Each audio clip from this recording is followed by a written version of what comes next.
இறையேசுவில் அன்புமிக்க சகோதர சகோதரிகளே, இன்றைய முதல் வாசகத்திலே நாம்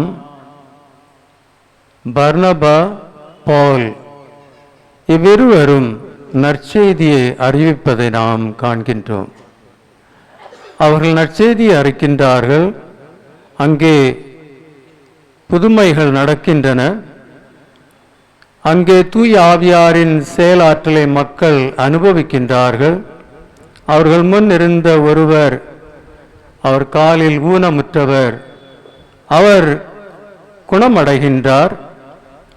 இப்படி பல நற்செயல்களை மக்கள் அவர் மத்தியில் கண்டதும் அவர்கள் என்ன நினைக்கின்றார்கள்? தெய்வங்கள் நம் மத்தியிலே மனித உருவத்தில் வந்திருக்கின்றன என்று நினைத்து பர்னபாவையும் பவுலையும் அவர்கள் சவுல், ஜெயூஸ், ஹெர்மஸ் என்ற இரண்டு கிரேக்க தெய்வங்கள் என்று நினைத்து கொண்டு அங்கே அவர்களுக்கு பலியிட ஆடுகளையும் காளைகளையும் கொண்டு வருகின்றார்கள். அவர்களை தெய்வங்கள் என்று நினைக்கின்றார்கள். உடனே பவுலும் பர்னபாவும் தங்களுடைய ஆடைகளை கிழித்து கொண்டு அவர்களிடம் சொல்கிறார்கள், இது என்ன செய்கிறீர்கள்? நாங்கள் உங்களை போன்ற மனிதர்கள். ஆனால் வேறுபாடு என்ன? அவர்கள் அவர்களை போன்ற மனிதர்கள். வேறுபாடு என்ன? அவர்கள் தூய ஆவியால் ஆட்கொண்டவர்களாக இருக்கின்றார்கள். அதனால் தான் அந்த செயல்களை எல்லாம் அவர்களால் செய்ய முடிந்தது. பர்னபாவும் பவுலும் மற்ற மக்களை விட அவர்கள் தூய ஆவியால் ஆட்கொண்டவர்களாக இருக்கின்றார்கள். தூய ஆவியாரால் நிரப்ப பெற்றவர்களாக இருக்கின்றார்கள். தூய ஆவியாரால் செயல்படுபவர்களாக இருக்கின்றார்கள். அதுதான் அவர்களிடமிருந்தும் அந்த புனிதர்களிடம் இருக்கின்ற அந்த வேறுபாடு. இன்றைய நற்செய்தியிலே நாம் என்ன வாசிக்க கேட்கின்றோம்? இயேசு சொல்கின்றார், துணையாளரை நான் அனுப்புவேன். அவர் உங்களுக்கு எல்லாவற்றையும் கற்பித்துக் கொடுப்பார். எல்லாவற்றையும் அவர் சொல்லிக் கொடுப்பார். அவர் உங்களோடு இருப்பார். அவர் உங்களை புதுப்பிப்பார். எனவே துணையாளர் தூய ஆவியார், அவரை நான் உங்களுக்கு அனுப்புகிறேன் என்று இயேசு அவர்களிடம் சொல்கின்றார். அதைத்தான் நாம் இன்றைய முதல் வாசகத்திலே புனித பர்னபா, பவுல் இவ்விருவர்களிடம் நாம் பார்ப்பது. தூய ஆவியாரால் நிரப்ப பெற்றவர்களாக இருக்கின்றார்கள். தூய ஆவியாரால் செயல்படுபவர்களாக இருக்கின்றார்கள். எனவே அவர்கள் எப்போதும் நல்ல செயல்களை செய்து கொண்டிருக்கின்றார்கள். தூய ஆவியாரின் ஏவுதலால் அவர்கள் நல்ல வாழ்க்கை வாழ்கின்றார்கள். அன்பு செய்பவர்களாக இருக்கின்றார்கள். எல்லோரையும் இணைத்து ஒன்றாய் ஒற்றுமையில் வாழ உதவி செய்பவர்களாக இருக்கின்றார்கள். ஏனென்றால் அவர்கள் தூய ஆவியாரால் நிரப்பப்பட்டவர்கள். ஒவ்வொரு கிறிஸ்தவனும் திருமுழுக்கு என்ற அருட்சாதனம் வழியாக தூய ஆவியாரால் நிரப்பப்படுகின்றான். நாம் அனைவரும் திருமுழுக்கு பெற்ற கிறிஸ்தவர்கள். நாம் அனைவரும் அதே தூய ஆவியாரால் நிரப்பப்பட்டவர்களாக இருக்கின்றோம். எப்படி பவுலும் பர்னபாவும் தூய ஆவியாரால் நிரப்பப்பட்டவர்களாக இருந்து அந்த அருள் செயல்களை மக்கள் மத்தியில் செய்து கொண்டிருந்தார்களோ, அதே போல் நாம் ஒவ்வொருவரும் தூய ஆவியாரால் நிரப்பப்பட்டவர்கள். எனவே தூய ஆவியாரால் செயல்படுபவர்களாக நாம் இருக்க வேண்டும். ஆனால் அந்த தூய ஆவியார் எப்படி நம்மிடம் செயல்படுவார்? எப்போது நாம் அந்த தூய ஆவியாரை ஏற்றுக்கொண்டு நம்மை முழுமையும் அவருக்கு அடிபணிந்து அவர் சொல்வதை போல் கேட்டு அவருடைய செயல் ஆற்றலில் நம்முடைய வாழ்க்கையை நாம் வாழ்கின்றோமோ, அப்போது நாம் புனித பவுல், புனித பர்னபா அவர்களைப் போல் நாம் இருக்க முடியும். அதைத்தான் நாம் இன்று உணர வேண்டும். இன்று நாம் நம்முடைய பங்கு பாதுகாவலராகிய புனித மிக்கேல் அதிதூதருடைய திருவிழாவை கொண்டாட இந்த நவ நாட்களை தொடங்குகின்றோம். நாம் இன்று இந்த அழகான புதிய கொடிமரத்தை ஆசீர்வதித்து, அந்த கொடியை ஆசீர்வதித்து, நம்முடைய பாதுகாவலர் புனித மிக்கேல் அதிதூதருடைய படம் கொண்டிருக்கின்ற அந்த கொடியை ஆசீர்வதித்து, அந்த கொடியை ஏற்றி இந்த திருநாட்களை நாம் தொடங்கி வைக்கின்றோம். இந்த நவ நாட்களில் நாம் நுழைகின்றோம். இந்த நவ நாட்களின் போது நாம் நம்முடைய பங்கு பாதுகாவலரை பற்றி தியானிக்க சிந்திக்க இருக்கின்றோம். நம்முடைய வாழ்க்கையை பற்றி சிந்திக்க இருக்கின்றோம். நம்முடைய பங்கு வாழ்க்கையை பற்றி சிந்திக்க இருக்கின்றோம். குடும்ப வாழ்க்கையை பற்றி சிந்திக்க இருக்கின்றோம். நாம் ஒவ்வொருவரும் தூய ஆவியால் ஆட்கொண்டவர்களாக இருக்கின்றோமா, செயல்படுபவர்களாக இருக்கின்றோமா என்பதை பற்றி சிந்திப்பதற்காக இந்த நொவேனா நாட்கள் நமக்கு அருளப்படுகின்றன. ஒவ்வொரு பங்குக்கும் ஒவ்வொரு பாதுகாவலர் பாதுகாவலி அமைக்கப்படுகின்றார்கள். புனிதர்களாக இருக்கலாம், அன்னை மரியாவாக இருக்கலாம், தூதர்களாக இருக்கலாம், இயேசுவின் பெயரால் கிறிஸ்து ராஜா, கிரைஸ்த ரெடீமர், திரு ஆண்டவர், அப்படி இயேசுவின் பெயரால் எல்லா பங்குகளும் ஒரு புனிதர் அல்லது அன்னை மரியா அல்லது இயேசுவின் பெயரால் அந்த பங்கு பாதுகாவலர் கொடுக்கப்படுகின்றார். அதனுடைய முக்கிய நோக்கம் என்ன? ஒரு பங்கு தன்னுடைய பாதுகாவலரை பெற்று அந்த பாதுகாவலரை போல் அவருடைய வாழ்க்கையை போல் தன்னுடைய வாழ்க்கையை மாற்றி அமைப்பதற்காகத்தான் ஒவ்வொரு பங்குக்கும் பாதுகாவலர் கொடுக்கப்படுகின்றார்கள். நமக்கு இந்த பங்குக்கு புனித மிக்கேல் பாதுகாவலராக இருக்கின்றார். அதிதூதர் புனித மிக்கேல். அவருடைய வாழ்க்கையை நாம் பார்க்கும்போது அவர் தீய செயல்களுக்கு தீயவைக்கு எதிராக எப்போதும் போராடுபவராக இருக்கின்றார். அதிதூதர் மிக்கேல் இறைவனின் இடத்தில் இருந்து சாத்தானோடு போரிட்டு சாத்தானை வென்று அவர் இறைவனின் உண்மையான இறைவனை வெளிப்படுத்தும் ஒரு அதிதூதர் மிக்கேல் இருக்கின்றார். அவர்தான் நம்முடைய பாதுகாவலர். எனவே அவர் எப்போதும் தீயவைகளுக்கு எதிரானவராக இருக்கின்றார். அவரை நாம் நம்முடைய பாதுகாவலர் என்று நாம் ஏற்றுக்கொள்கின்றோம். அவர் தீயவைகளிலிருந்து மனிதர்களை பாதுகாக்கும் ஒரு பாதுகாவலராகவும் இருக்கின்றார். எனவே புனித மிக்கேல் அதிதூதர் மனிதர்களை, இறைவனால் தேர்ந்தெடுக்கப்பட்டவர்களை, திருமுழுக்கு பெற்ற கிறிஸ்தவர்களை தீய ஆவியின் சக்தியிலிருந்து, சாத்தானின் சக்தியிலிருந்து அவர்களை பாதுகாக்கும் ஒரு அதிதூதராக அவர் விளங்குகின்றார். அவர் நமக்கு கிடைக்கின்றார். எனவே அவருடைய வாழ்க்கையை நாம் பார்க்கும்போது அவர் எப்போதும் தீயவைகளுக்கு எதிராக இருப்பவராக இருக்கின்றார். நாம் நினைக்கலாம், தீயவை என்றால் என்ன? தீய செயல்கள் என்றால் என்ன? சாத்தானின் அடிமையில் இருப்பவர்கள் யார்? தீயவை என்பது தனக்காக, தன்னலத்திற்காக, சுயநலத்திற்காக வாழ்பவர்தான் தீயவை. ஒரு மனிதன் எப்போதும் பிறருக்காக வாழ்பவனாக இருக்க வேண்டும். ஏனென்றால் மனிதன் இறைவனின் சாயலில் படைக்கப்பட்டவன். இறைவன் தன்னையே முழுவதுமாக மனிதனுக்கு அர்ப்பணிக்கின்றார். தன் ஒரே மகனை அவர் மனிதனுக்காக அர்ப்பணிக்கின்றார். மனித குலத்தை மீட்பதற்காக தன் ஒரே மகனை சிலுவையில் அவர் பலியாக அவர் கொடுக்கின்றார். அதான் இறைவன். எனவே இறைவன் தனக்காக இல்லை, எப்போதும் பிறருக்காக வாழ்பவராக இருக்கின்றார். அந்த இறைவனின் சாயலில் வாழ்பவர்கள் எப்போதும் பிறருக்காக வாழ்பவர்களாக இருக்க வேண்டும். அதனால்தான் இந்த உலகத்தின் அமைப்பும் அப்படியே. ஒரு குடும்பம், அந்த குடும்பத்தில் தகப்பன், தாய், அந்த தகப்பனார் கணவன் மனைவிக்காகவும் தகப்பனார் பிள்ளைகளுக்காகவும் வாழ்பவராக இருக்க வேண்டும். அதே போல் தாய் தன்னுடைய பிள்ளைகளுக்காகவும் மனைவி தன்னுடைய கணவனுக்காகவும் வாழ்பவர்களாக இருக்க வேண்டும், தனக்காக அல்ல. திருமணம் என்ற அருட்சாதனத்தின் போது அதுதான் நாம் சொல்கிறோம், அவர்கள் ஒருவருக்கொருவராக வாழ்பவர்களாக இருக்கின்றார்கள். திருமணம் என்ற அருட்சாதனத்தின் போது கணவன் தன்னை முழுமையாக தன் மனைவிக்கும், மனைவி தன்னை முழுமையாக கணவனுக்கும் அர்ப்பணிக்கின்றனர். எனவே அவர்கள் இருவர் அல்லர், ஒருவர். இறைவன் அந்த திருமணம் என்ற அருட்சாதனத்தில் அவர்களை ஒன்றாய் அவர் இணைக்கின்றார். இறைவன் இணைத்ததை மனிதன் பிரிக்காதிருக்கட்டும். அவர்கள் அன்பில் ஒன்றாக மாறுகின்றார்கள். எனவே அன்புதான் மக்களை ஒன்றுபடுத்துவதாக இருக்கின்றது. எப்படி நாம் கடவுளில் அதை காண்கின்றோமோ, மூவர் கடவுள், தந்தை, மகன், தூய ஆவி. ஆனால் அந்த மூவர் ஒரே கடவுளாக எப்படி இருக்கின்றார்கள்? அன்பினால்.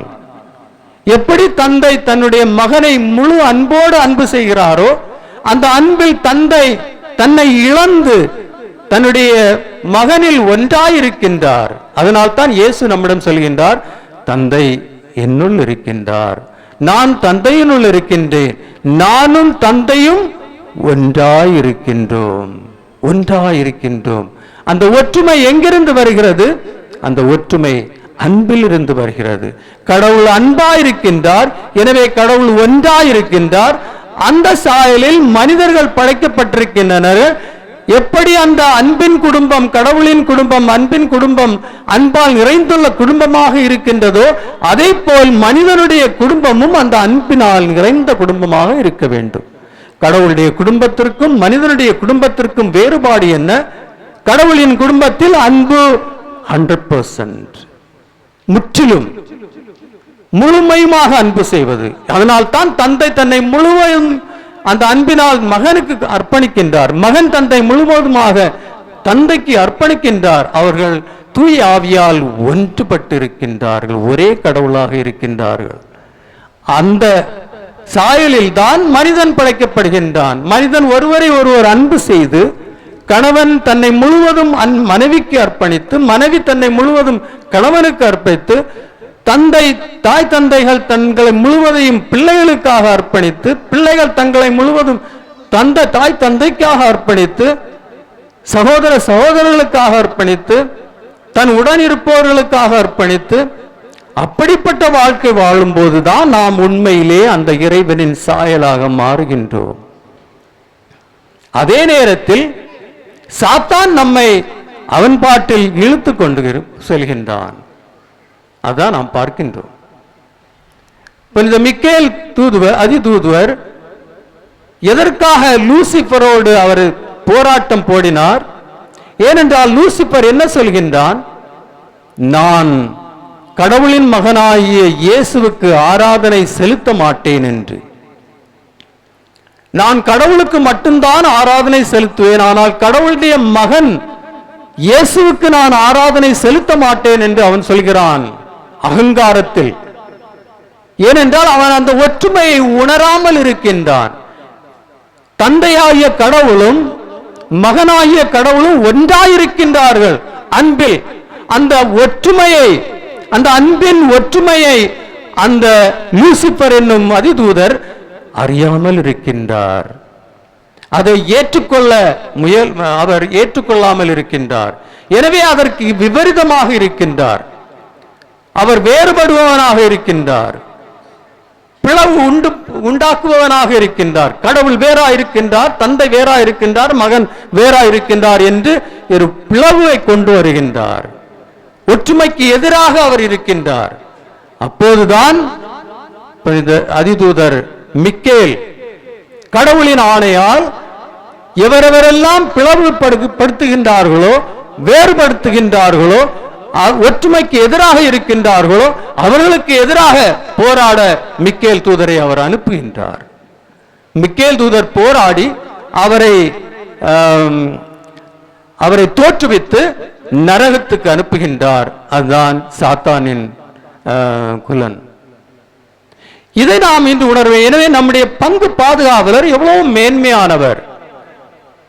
அவர் எப்போதும் ஒற்றுமையை, ஒன்றுபட்டு வாழ்வதை அவர் விரும்புகின்றார். ஒற்றுமைக்கு எதிராக இருப்பதை அவர் எதிர்க்கின்றார். ஒரு பங்கு என்பது என்ன?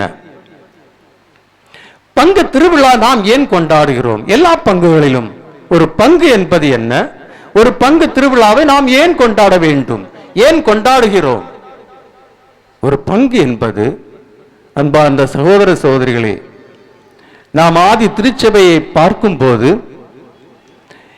உயிர்த்த இயேசுவை விசுவசித்த எல்லோரும் அந்த உயிர்த்த இயேசுவுக்கு தன்னை முழுவதும் அர்ப்பணிக்கின்றார்கள். அதைதான் நாம் பார்க்கின்றோம். திருத்தூதர் பணி 2ஆம் அதிகாரம் 42 வசனங்களில் இருந்து நாம் அதை வாசிக்கின்றோம். அங்கே உயிர்த்த இயேசுவை நம்பினவர்கள் ஒன்றுபட்டு ஒற்றுமையில் வாழ்கின்றார்கள், ஒன்றாக இருக்கின்றார்கள். உயிர்த்த இயேசுவை கண்டு அனுபவித்தவர்கள் தங்களுடைய தன்னலத்தை, சுயநலத்தை விட்டுவிட்டு, தங்களுடைய தனி எண்ணங்களை விட்டுவிட்டு, தனி ஆசைகளை விட்டுவிட்டு பிறரோடு ஒன்று சேர்ந்து ஒற்றுமையாக ஒரு குடும்பமாக வாழ்க்கை நடத்துகின்றார்கள். அதுதான் அந்த கடவுளின் குடும்பத்தின் சாயல். ஒற்றுமையாக தன்னிடம் இருப்பதை எல்லாம் அவர்கள் விட்டுவிட்டு அதை நம்முடைய திருத்தூதர்களுடைய பாதங்களில் கொண்டு வந்து வைக்கின்றார்கள். அங்கே அவர்கள் ஒன்றாக இருக்கின்றார்கள், எல்லோரும் சமமாக இருக்கின்றார்கள். அங்கே வேறுபாடு இல்லை. அங்கே ஒரே குடும்பமாக அன்பினால் எல்லாவற்றிலும் எல்லாருக்கும் பங்கு உண்டு. அங்கே குறைவுபட்டு ஒருவரும் இல்லை. எல்லோருடைய தேவைகளும் அங்கு நிறைவேறுகிறது. அப்படிப்பட்ட ஒரு வாழ்க்கை தான் ஆதி திருச்சபையில் நடத்தியது. நாம் அந்த திருச்சபையின் உறுப்பினர்களாக இருக்கின்றோம். நம்முடைய வாழ்க்கையும் அப்படிதான் இருக்க வேண்டும். எனவேதான் பங்கு தளங்கள் அமைக்கப்படுகின்றன. அந்த பங்கு தளங்களில் சுற்றுவட்டாரம் உள்ள மக்கள் ஒன்றாய் வந்து தன்னலத்தை துறந்து பிறரை தன்னுடைய சகோதர சகோதரிகளாக ஏற்றுக்கொண்டு, அந்த ஒரே இறைவனை தந்தையாக ஏற்றுக்கொண்டு ஒற்றுமையுடன் சகோதர சகோதரிகளாக ஒரே குடும்பமாக வாழ்வதுதான் பங்கு தளம். அந்த 9 நாட்கள் ஏன் நமக்கு கொடுக்கப்படுகின்றது? நொவேனா. இந்த நொவேனா நாட்களை நாம் இன்று தொடங்குகின்றோம். இந்த நொவேனா நாட்களில் நாம் இதை பற்றி சிந்திக்க வேண்டும். நம் மத்தியிலே ஒற்றுமை இருக்கின்றதா? நாம் இறை அன்பால் ஒன்றுபட்டு வாழ்கின்றோமா? நாம் தூய ஆவியாரால், திருமுழுக்கு என்ற அருட்சாதனம் வழியாக தூய ஆவியாரால் நிரப்பப்பட்டவர்கள், தூய ஆவியாரால் செயல்படுவதற்காக அழைக்கப்பட்டவர்கள். நாம் தூய ஆவியாரின் செயல்பாட்டில் வாழ்க்கை நடத்துகின்றோமா? தூய ஆவியார் எப்போதும் ஒற்றுமையின் ஆவியாக இருக்கின்றார். அந்த ஒற்றுமை நம் பங்குகளில் இருக்கின்றதா? பங்கு திருவிழா நடத்துவது ஏதோ ஒரு செலிப்ரேஷன், கொண்டாட்டம், வேடிக்கை, வான வேடிக்கை, மற்ற வேடிக்கைகள், நிகழ்ச்சிகள், அதற்காக அல்ல. அது தவறு. பங்கு திருவிழா கொண்டாடுவது, நொவேனா நாட்களை அனுசரிப்பது, நாம் எல்லோரும் ஒன்று சேர்ந்து நம்முடைய பிரிவினைகள் இருந்தால் அதை மாற்றுவதற்கு என்ன செய்ய வேண்டும், நாம் எப்படி இன்னும் ஒற்றுமையாக வர முடியும், நாம் இன்னும் எப்படி ஒருவரை ஒருவர் புரிந்து கொண்டு ஒன்றுபட்டு ஒரு குடும்பமாக நாம் எப்படி வாழ முடியும், அதை பற்றி யோசித்து சிந்தித்து செயல்படுவதற்காகத்தான் இந்த நவநாட்கள் நமக்கு கொடுக்கப்படுகின்றன. இந்த 9 நாட்களில் நாம் இதை பற்றி சிந்தித்து ஆராய்ந்து செயல்பட்டு ஒன்றுபட்டு வாழும்போது அங்கே மகிழ்ச்சி. அந்த மகிழ்ச்சியினால் நாம் கடைசி திருவிழாவை எல்லோரும் சேர்ந்து மகிழ்ச்சியாக கொண்டாடுகிறோம். ஆனால் சில பங்கு தளங்களில் நாம் என்ன காண்கின்றோம்? அந்த பங்கு திரு நாட்களில் எப்படியாவது ஒரு சண்டை சச்சரவு வரும். அவன் அதை செய்து விட்டான், எனக்கு இந்த பொறுப்பை கொடுக்கவில்லை, ஏன் அதை அவர்கள் அப்படி செய்தார்கள், இப்படி சின்ன சின்ன காரியங்களை எடுத்துவிட்டு சண்டை உண்டாக்குகின்றார்கள். அந்த சண்டையினால் அந்த பங்கு பிளவுபட்டு இருக்கின்றது. எனவே பங்கு திருவிழா கொண்டாடுவதன் முக்கிய நோக்கம் அந்த பங்கு ஒரு குடும்பமாக இருக்கின்றதா என்றதை யோசித்து ஆராய்த்து சிந்தித்து அதில் இருக்கும் குறைகளை நீக்கி எல்லோரும் ஒற்றுமையாக ஒரு குடும்பமாக வாழ்ந்து பிறருக்கு சாட்சி வழங்குவதற்காகத்தான் இது. எப்படி ஆதி திருச்சபையில் பிற மக்கள், இந்த திருச்சபை பிற மக்கள் ஆதி கிறிஸ்தவர்களை சேர்ந்து ஒன்றுபட்டு வாழ்ந்தார்கள்? ஏனென்றால் அவர்கள் என்ன சொல்கிறார்கள்? அவர்களை பாருங்கள், அவர்கள் எப்படி அன்பால் ஒருவருடைய அன்பில் வாழ்கின்றார்கள். அதை பார்த்துதான் மற்றவர்கள் இவரோடு சேர்ந்தார்கள்.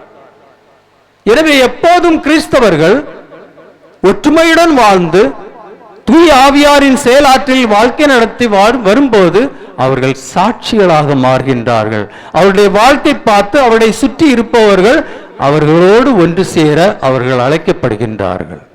ஆனால் இப்போது அது நடப்பதில்லை. ஏனென்றால் மற்ற மக்கள் என்ன நினைக்கின்றார்கள்? அங்கதான் எப்பவும் சண்டை நடந்துட்டு இருக்கிறது, கோவில்ல தான் எப்பவும் சண்டை நடக்கு, பங்குல தான் சண்டை நடக்கு, நம்ம ஏன் அங்க போய் சேரணும், இங்க இருக்கிறது தான் நல்லது. காந்தியடியை எவ்வளவோ அவர் இயேசுவை நேசித்தார். மகாத்மா காந்தி நம்முடைய நாட்டுக்கு சுதந்திரம் கொடுத்தவர். நம்ம நாட்டுக்கு சுதந்திரம் எப்படி கிடைத்தது? இயேசுவின் படிப்பினையால்.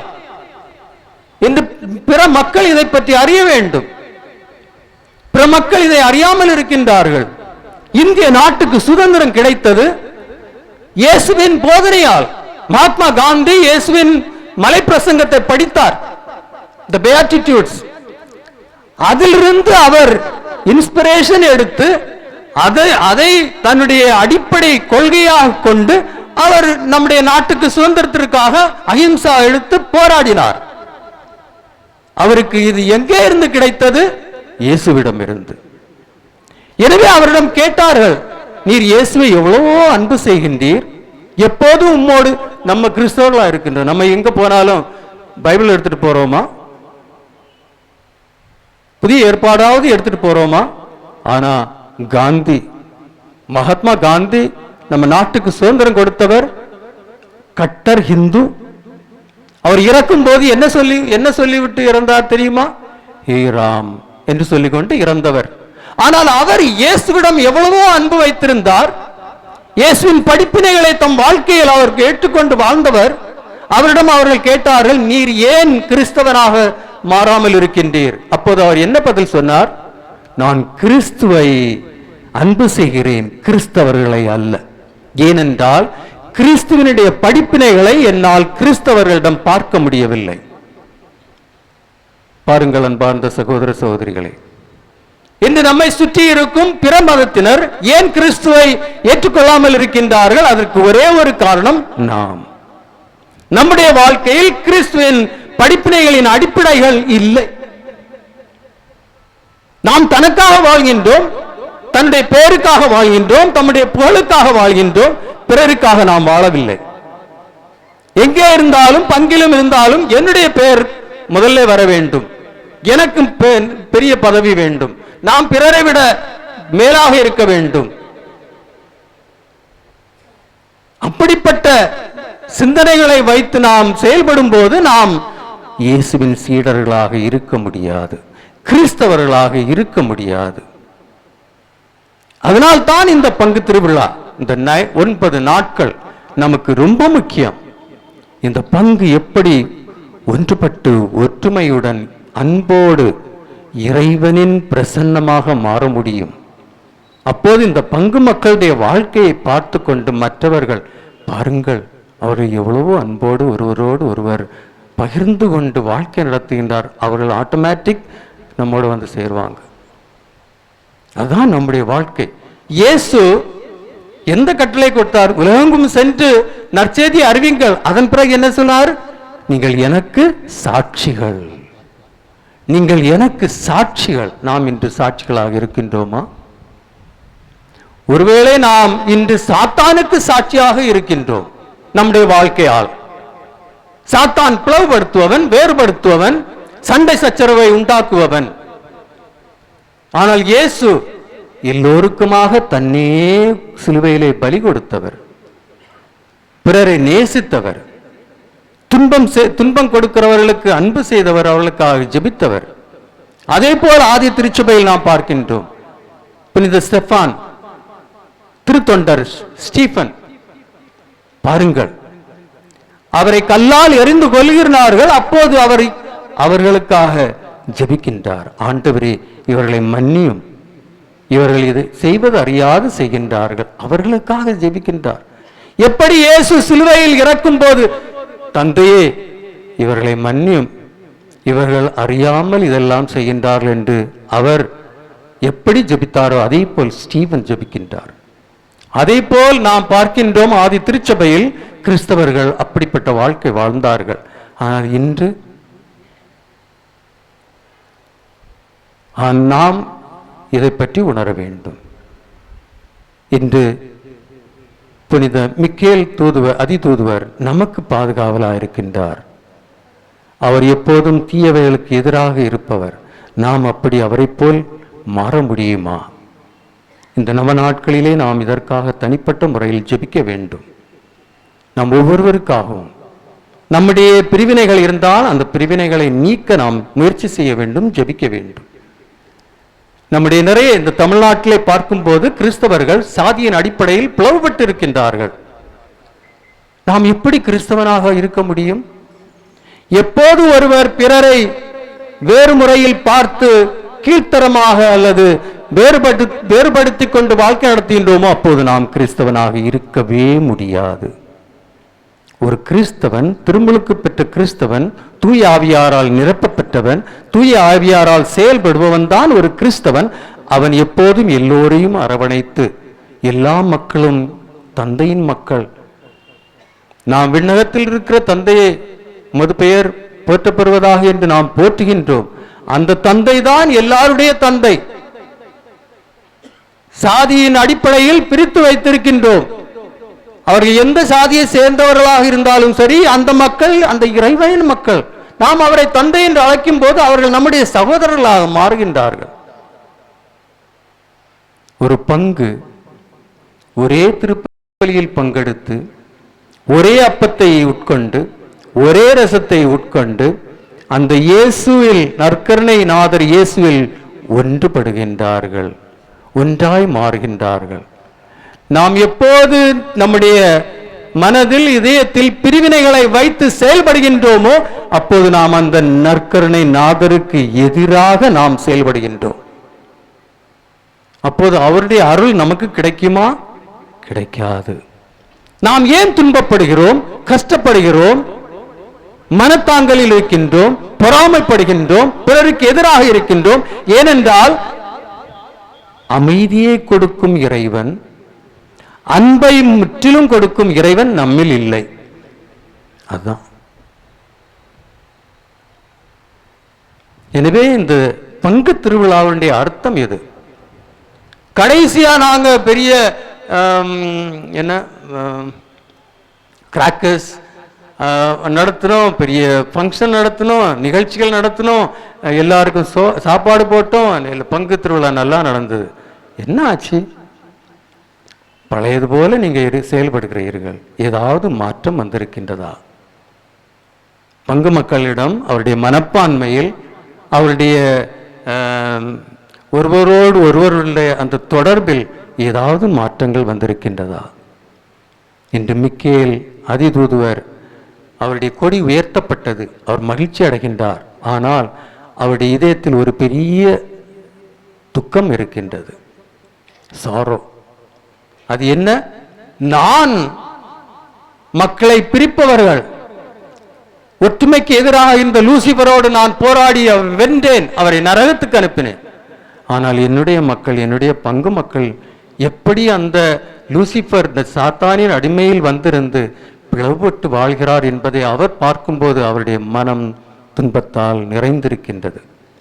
இன்று நாம் அவருடைய திருவிழாவை கொண்டாட நாம் நம்மை தயாரிக்கின்றோம்.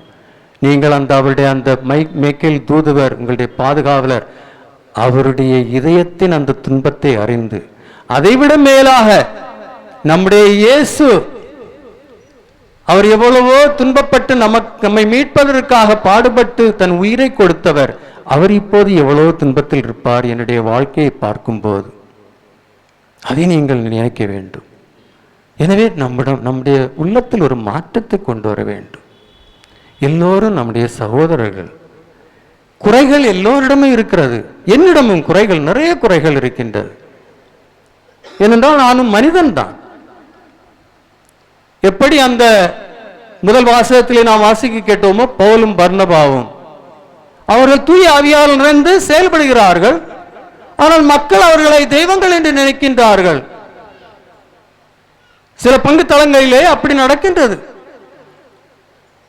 நாம் பங்கில் ஒரு திருப்பலி ஆற்றுவதற்காக, உறுதிபூசல் அருட்சாதனம் வழங்குவதற்காக நாம் வருகின்றோம். நானும் உங்களைப் போலப்பட்ட ஒரு மனிதன், பவுலும் பர்னபாவும் சொல்வது போல.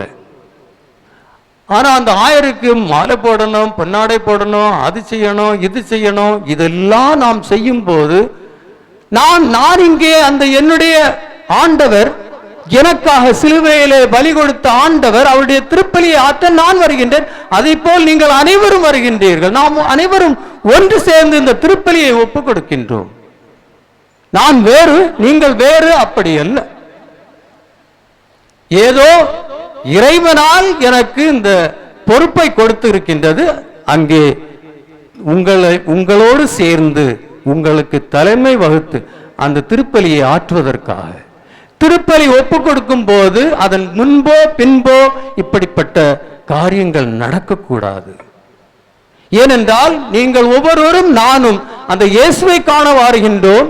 அந்த இயேசுவின் பலியை செலுத்த இங்கே கூடியிருக்கின்றோம். அந்த இயேசுவின் பலியை செலுத்தி அந்த இயேசுவை நம்முடைய உள்ளத்தில் ஏற்றுக்கொண்டு அந்த இயேசுவை ஏற்றுக்கொண்டு நம்முடைய வீடுகளுக்கு செல்ல வேண்டும். அந்த இயேசுவை உட்கொண்ட பிறகு நாம் அவரை மறந்துவிட்டு ஆயருக்கு அது செய்யணும், குருக்களுக்கு அது செய்யணும், கன்னியர்களுக்கு அது செய்யணும், பங்கு தலைவர்களுக்கு அது செய்யணும், அப்படியெல்லாம் நாம செய்துட்டு அந்த இயேசுவை மறந்துடுறோம். அதன் பிறகு வீட்டு போற சமயத்தில் எம்டியா போறோம்.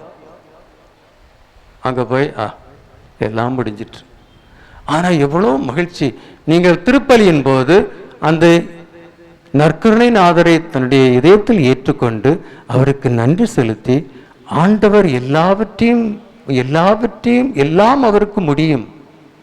அவர் சாவை வென்றவர், சாத்தானை வென்றவர், சுயநலத்தை வென்றவர், இந்த உலகை வென்றவர், நோயை வென்றவர், சாவை வென்றவர், எல்லாவற்றையும் வென்றவர், வெற்றி பெற்ற இயேசு எப்போது நம்மோடு இருக்கின்றவர். அவருக்கு எல்லாம் முடியும். அந்த இயேசுவை நாம் உள்ளத்தில் ஏற்றுக்கொண்டு அவரோடு பேசி அவரை நாம் நம் வீட்டுக்கு சென்று அவரை வீட்டில் நாம், ஆண்டவரே இதுதான் என் வீடு, என்னோடு இரும், அப்படி நாம் ஜெபம் செய்யும் போது நம்முடைய வாழ்க்கை எவ்வளவோ நன்றாக இருக்கும். அதுதான் திருப்பலியின் நோக்கம். அன்பார்ந்த சகோதர சகோதரிகளே, இதை உணர்ந்து நாம் நல்லவற்றை ஏற்றுக்கொண்டு நன்மையானதை ஏற்றுக்கொண்டு எப்போது நாம் ஒன்றுபட்டு ஒற்றுமையோடு வாழ்வதற்காக நாம் முயற்சி செய்ய வேண்டும், அதற்காக ஜெபிக்க வேண்டும். அதுதான் இந்த பங்கு திருவிழாவின் முக்கிய நோக்கம்.